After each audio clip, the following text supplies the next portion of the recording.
गांव शांतिनगर में एक पुराने अस्पताल की खंडहर नुमा बिल्डिंग थी, जिसे लोग भूतिया अस्पताल कहते थे। वर्षों पहले यह अस्पताल खूब चलता था, लेकिन एक दुर्घटना के बाद इसे बंद कर दिया गया। कहा जाता था कि उस अस्पताल में काम करने वाला एक डॉक्टर अचानक गायब हो गया और तब से ही वहां अजीब घटनाएं होने लगीं। गांव के लोग कहते थे कि उस डॉक्टर की आत्मा अब भी वहां भटकती है। एक दिन गांव के 4 दोस्त मोहित, रीना, सोनू और अंश स्कूल से लौटते वक्त अस्पताल की तरफ से गुजरे। उन्हें अपने दादियों नानियों से भूतिया अस्पताल की कहानियां सुनने का बहुत शौक था। मोहित ने उत्साहित होकर कहा, क्यों ना हम आज इस अस्पताल में जाकर देखें कि असल में वहाँ क्या होता है। बाकी दोस्त पहले तो घबराए, लेकिन फिर जिज्ञासा उन पर हावी हो गई। वे चारों साहस जुटाकर अस्पताल के अंदर घुस गए। जैसे ही वे अंदर गए, चारों तरफ खंडहर और मकड़ी के जाले दिखाई दिए। हवा में अजीब सी ठंडक थी, जो किसी भी इंसान को डराने के लिए काफी थी। अस्पताल के अंदर कुछ आगे बढ़ते ही उन्हें एक बंद कमरे के दरवाजे पर लिखा हुआ मिला, डॉक्टर विश्वनाथ का कमरा। इस नाम को सुनते ही अंश बोला, अरे यही तो वो डॉक्टर है जिसके बारे में सब कहते हैं कि उसकी आत्मा यहाँ भटकती है। मोहित ने मजाक में कहा। तो क्या हम डॉक्टर साहब से मिलने चलें? जैसे ही उन्होंने दरवाजे को खोला, एक ठंडी हवा का झोंका आया और चारों डर गए। तभी कमरे में एक धुंधली सी आकृति दिखाई देने लगी। सभी ने देखा कि वह एक सफेद कोट पहने हुए डॉक्टर की तरह दिखाई दे रही थी, जिसके चेहरे पर गंभीरता थी।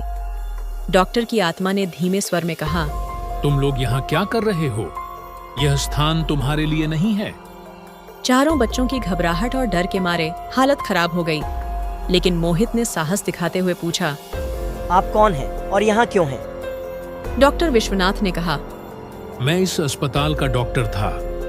मेरे साथ यहाँ एक हादसा हुआ था और तब से मेरी आत्मा यहाँ कैद है। मुझे आज भी अपने काम को पूरा करने की लालसा है, लेकिन कोई मेरी मदद नहीं करता। रीना ने साहस जुटाकर पूछा, डॉक्टर साहब, हम आपकी मदद कैसे कर सकते हैं? डॉक्टर की आत्मा के चेहरे पर हल्की सी मुस्कान आई और उसने कहा, अगर तुम मुझे एक मरीज लाकर दे सको तो मैं अपने अधूरे इलाज को पूरा कर सकूंगा। सोनू ने डरते डरते कहा, आप भूत होकर इलाज करेंगे? डॉक्टर की आत्मा ने कहा, हाँ, मैं बस अपना अधूरा काम पूरा करना चाहता हूँ, जिससे मेरी आत्मा को शांति मिले। तुम मुझ पर भरोसा कर सकते हो। चारों बच्चों ने सोचा कि अगर वे डॉक्टर की आत्मा की मदद कर देंगे तो वह शायद उन्हें नहीं डराएगा। उन्होंने डॉक्टर को वादा किया कि वे अगले दिन एक मरीज लाएंगे। अगले दिन चारों बच्चों ने एक बीमार बुजुर्ग महिला सुमित्रा देवी को अस्पताल में लाने का फैसला किया। सुमित्रा देवी को पता नहीं था कि अस्पताल बंद है और डॉक्टर एक आत्मा है। जब वे अस्पताल पहुंचे, डॉक्टर की आत्मा ने सुमित्रा देवी का स्वागत किया।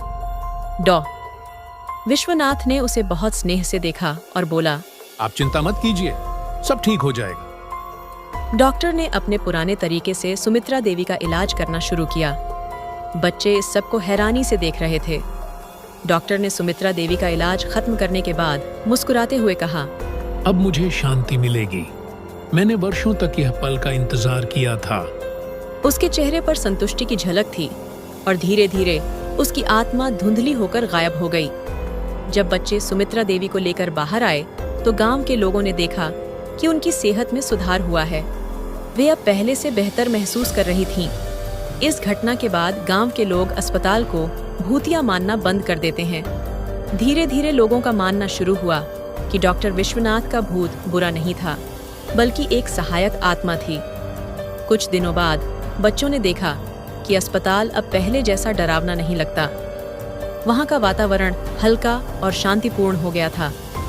गांव वाले भी अस्पताल की इमारत की देखभाल करने लगे और उसे फिर से खुलवाने की कोशिश करने लगे। गांव के सभी लोग चारों बच्चों की बहादुरी की प्रशंसा करने लगे। बच्चों ने न केवल डॉक्टर की आत्मा को मुक्ति दी, बल्कि गांव को भी एक नई आशा दी। गांव में अब एक नई कहावत शुरू हो गई, सच्चा साहस डर के आगे है। बच्चों ने सीख ली कि कभी-कभी डरावनी चीजों के पीछे भी एक सच्चाई होती है, जिसे समझने की जरूरत होती है। और अगर आप सभी को वीडियो अच्छी लगी हो तो वीडियो को लाइक कर दो और हाँ, SR कार्टून स्टोरी चैनल को भी सब्सक्राइब जरूर कर देना। धन्यवाद।